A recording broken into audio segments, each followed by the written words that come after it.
Hello dear students, तो JEE main 2026 का ये प्रोबेबिलिटी का प्रॉब्लम है। पढ़ लेते हैं इसको। Two distinct numbers A and B are selected at random from 1, 2, 3 until 50. The probability that their product EB is divisible by 3. हमारे पास चार ऑप्शंस हैं और ये सिंगल करेक्ट टाइप का क्वेश्चन। हमें जो सेट दे रहा है वो सेट दे रहा है, उस सेट में नंबर्स कौन से हैं? 1 से लेकर के 50 तक के नंबर्स हैं, राइट। ये सेट है जिसमें नंबर्स हैं 1, 2, 3 and so on till 50, right. इस सेट को मान लेते हैं एस, ठीक है ना। तो इस सेट में टोटल नंबर्स कितने आ रहा है? 50 आ रहा है। फिर बोलता है कि two distinct numbers A and B.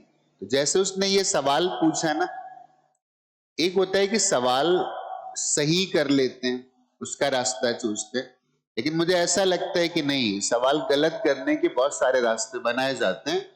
तो बी अलर्ट कि हम कोई कंसेप्चुअल गलती नहीं कर रहा है। उसने बोला A and B are two distinct numbers. हमने पता चला कि दो नंबर सेलेक्ट कर लिए, एक 2 कर लिया, एक 3 कर लिया, और हमने बोल दिया एक वे आ गया। नो, ए 2 है, बी 3 है, ये दूसरा केस हो गया। ए 3 है, बी 2 है, ये दूसरा केस हो गया। और इस क्वेश्चन में यही सी बात का ध्यान रखना। हम लोग दो मेथड से करेंगे, एक निगेटिविटी मेथड से करेंगे और एक पॉजिटिविटी मेथड से करेंगे। निगेटिविटी मेथड का मतलब है कि हमें पता है कि इतनी इवेंट्स होने वाली हैं, तो एक अगर नहीं होगी दूसरी अकर कर जाएगी। और दूसरा पॉजिटिविटी मेथड है कि जो हो रहा है वही करते चलो, जो वो दे रहा है उसी की बात करते चले जाओ। तो एक मेथड होगा सीधे करेंगे, एक मेथड होगा कि हम कुछ प्रोबेबिलिटीज को 1 में सब्ट्रैक्ट करेंगे और हमें दूसरी प्रोबेबिलिटी मिल जाएगी। पहले सीधे सीधे मेथड पे आते हैं कि ए बी प्रोडक्ट, जो भी प्रोडक्ट है A B, that must be divisible by 3। तो ऐसे कितने वेज आ जाएंगे कि वो 3 से डिविजिबल हो। अच्छा, ए और बी का प्रोडक्ट अगर 3 से डिविजिबल है, इसका मीनिंग क्या है? या तो ए 3 से डिविजिबल हो, या बी 3 से डिविजिबल हो, या दोनों 3 से डिविजिबल हो। ए 3 से डिविजिबल है, बी नहीं है, तो भी ए बी 3 से डिविजिबल है। ए डिविजिबल नहीं है, बी 3 से डिविजिबल है, तो इनका प्रोडक्ट 3 से डिविजिबल होगा। या ऐसा हो सकता है कि ए भी 3 से डिविजिबल है और बी भी 3 से डिविजिबल है, तो फिर इनका प्रोडक्ट भी 3 से डिविजिबल होगा। इसके अलावा कोई केस है तो बता दो। नहीं होगा, ठीक है ना। ओके, तो ये हमारे फेवरेबल हो गए कि अगर हम ये वाले केसेस काउंट करते हैं, हाँ एक साथ नहीं होना है, ये होगा तो ये नहीं होगा, ये भी नहीं होगा, ये वाला होगा तो ये भी नहीं होगा। इसका मतलब ये सारे केसेस काउंट करते हैं कि कितने ऐसे वेज आ सकते हैं। हमें दो नंबर सेलेक्ट करने, हमें वेज निकालने इन कंडीशंस के लिए। जो भी कंडीशंस हमने बनाई हैं इसको मान लेते हैं n3। दो नंबर सेलेक्ट करना, तो ये पता चलना चाहिए कि सेट में कौन कौन से नंबर 3 से डिविजिबल हैं। तो एक सेट बना लेते, राइट। एक सेट ये आ गया 3, 6, 9 एंड सो ऑन टिल 48। इसका मतलब ऐसे लिख सकते हैं, this is 3 into 1, 3 into 2, 3 into 3। ये छोटा सेट है तो काम चल जाता है, जब बड़ा हो तो ऐसे करना चाहिए, 3 into 16। ये नंबर 1 से स्टार्ट होता है, 1, 2, 3, 4, 5 एंड 16। और ये 16 आने का मतलब है there are 16 numbers in this set. मतलब इन 50 में से 16 है ऐसे जो 3 से डिविजिबल है। तो अगर 50 में से 16 हटा देंगे तो बचेंगे कितने? 34। इसका मतलब इस सेट में 34 ऐसे हैं which are not divisible by 3। 34 ऐसे नंबर्स हैं जो 3 से डिविजिबल नहीं है, और 16 ऐसे नंबर हैं जो 3 से डिविजिबल हैं। टोटल सेट में हमारे पास 15 है। तो इसका मतलब क्या निकला? हम ए चूज करते हैं जो 3 से डिविजिबल है, तो शायद हमें इस सेट से चूज करना पड़ेगा। और इस सेट में कितने नंबर हैं? 16। तो 16 में से एक चूज कर लो। तो 16 में से एक चूज करेंगे, कितने वेज आ गए? 16 आ गए। अब हमें क्या चूज करना है? बी चूज करना है। बट बी कैसा होना चाहिए? Not divisible by 3। तो नॉट डिविजिबल बाई 3 का मतलब है कि हमें रिमेनिंग सेट से चूज करना है, उस सेट से चूज करना है जिसमें कोई भी नंबर 3 से डिविजिबल नहीं था। उस सेट में कितने नंबर्स थे? 34 थे। तो 34 में से एक चूज करना है, देयर आर 34 वेज। क्लियर? अब आते हैं दूसरा, ए 3 से डिविजिबल नहीं होना चाहिए, इससे चूज करो। इसमें 34 नंबर्स थे, हमें एक चूज करना है 34 वेज, राइट। इसके बाद बी 3 से डिविजिबल होना चाहिए, तो बी 3 से डिविजिबल होना चाहिए तो इस सेट से आना चाहिए। इस सेट में कितने नंबर्स थे? 16 थे, तो 16 में से एक चूज करेंगे तो 16 वेज आ जाएंगे। इसके बाद एक तीसरा केस आ गया, ए भी 3 से डिविजिबल और बी भी 3 से डिविजिबल। इसका मतलब ए को भी इसी सेट से चूज करना है और बी को भी इसी सेट से चूज करना है। तो मैंने ए चूज किया कितने तरीके से? 16 में से एक चूज करना है 16 में से।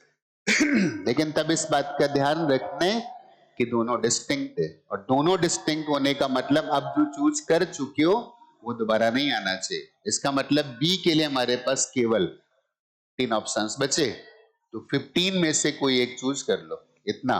तो टोटल नंबर ऑफ वेज कितने आ गए, राइट? कि अगर प्रोडक्ट 3 से डिविजिबल है, मैं बोल सकता हूं टोटल आ गए कितना? n1 plus n2 plus n3, and that will be 16 into 34 plus 34 into 16 और plus 16 into 15। इससे 16 हम लोग कॉमन निकाल लेते हैं, अंदर देख लेते हैं कितना बचता है। यहां से 34 बचेगा, यहां से 34 बचेगा, दोनों मिलकर के हो जाएंगे 68, और यहां से बचेगा 15, तो दिस विल बिकम 83। तो 16 into 83 these are total ways. ठीक है ना? मतलब ये कौन से वेज आ गए जिसमें प्रोडक्ट 3 से डिविजिबल हो गया? 16 मल्टीप्लाइड बाई 83। अब हमें टोटल 2 नंबर्स अगर सेलेक्ट करने तो उसके कितने तरीके होंगे? तो हमारे पास जो सेट था वो तो 50 का था, तो टोटल वेज, टोटल आउटकम्स, ये तो फेवरेबल वाला टोटल हो गया ना। और 2 नंबर सेलेक्ट करने के लिए टोटल वेज कितने आ जाएंगे? तो टोटल वेज का मतलब पहला 50 से सेलेक्ट करो तो 50 वेज आएंगे, फिर डिस्टिंक्ट नंबर सेलेक्ट करना है तो बचे हमारे पास 49, 49 में से एक और सेलेक्ट कर लो, मल्टीप्लाइड बाई 49।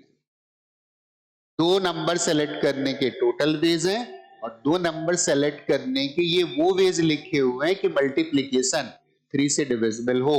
तो अगर हमसे प्रोबेबिलिटी पूछी गई है तो हम ऐसे बोल सकते हैं, प्रोबेबिलिटी, हमारे पास फेवरेबल केसेस कितने थे? फेवरेबल केसेस थे 16 इंटू 83 और टोटल कितने थे?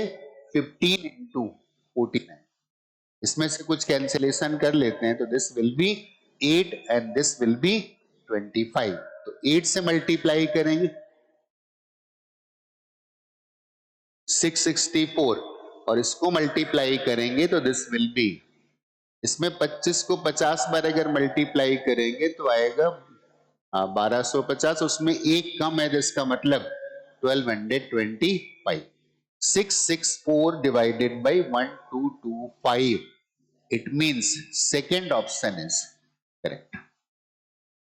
क्लियर हो गया? अभी काम करते हैं, इस क्वेश्चन को दूसरे निगेटिव मेथड से सॉल्व करते हैं। हम इस बात की प्रोबेबिलिटी निकालते हैं कि वो नंबर 3 से डिविजिबल ना हो, प्रोडक्ट 3 से डिविजिबल ना हो, और इसको टोटल प्रोबेबिलिटी में सबट्रैक्ट कर देते हैं तो हमें इस बात की प्रोबेबिलिटी मिल जाएगी कि वो 3 से डिविजिबल है। मतलब मैं क्या कहना चाह रहा हूं? मैं ये कहना चाह रहा हूं कि हमें निकालना था प्रोबेबिलिटी, किस बात की प्रोबेबिलिटी? इस बात की कि A B is divisible by, A B is divisible by 3। तो मैं क्या करता हूं, टोटल प्रोबेबिलिटी में इस बात की प्रोबेबिलिटी सबट्रैक्ट कर देता हूं कि A B is not divisible by 3। तभी तुम्हारा आंसर वैसे आने वाला है, तो सीधे सीधे कर लेते हैं 1 माइनस, इसका मतलब ए और बी ऐसे सेलेक्ट करो कि उनका मल्टीप्लीकेशन 3 से डिविजिबल ना हो। इसका मतलब ए भी उस सेट से आना चाहिए जो 3 से डिविजिबल नहीं, उस सेट में 34 थे, और बी भी उसी सेट से आना चाहिए लेकिन डिस्टिंक्ट भी होने चाहिए। तो एक सेलेक्ट करने का मतलब था 34, तो एक हम सेलेक्ट कर चुके हैं तो दूसरे के पास 33 ऑप्शंस बचे, और हमें पता है कि पूरे सेट से अगर दो नंबर सेलेक्ट करने तो पहला 50 वेज में और दूसरा 49 वेज में, राइट। इसको अगर सॉल्व करेंगे तो ये कितना आएगा, इसमें कुछ सिंप्लीफिकेशन अगर हो सकते हैं तो कर लेते हैं। This is 17 and this is 25। इसको क्रॉस मल्टीप्लाई करते हैं, 25 into 49 minus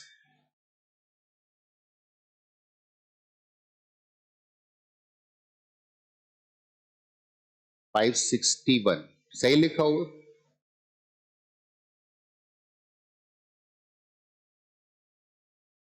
Clear? And divided by 25 into 49, and this will be 1225 minus 561 divided by 1225। इसमें इसको सब्ट्रैक्ट करेंगे तो 5 में से 1 सब्ट्रैक्ट करोगे तो 4 आएगा, और 12 में से 6 सब्ट्रैक्ट करोगे तो 6 आएगा, और इसके बाद हमारे पास बचेगा कितना, राइट। इसके बाद that is 6, okay। तो 664 divided by 1225, I think same ही आंसर आ रहा है, 664 divided by 1225, and this was second method। I hope समझ में आ गया हो।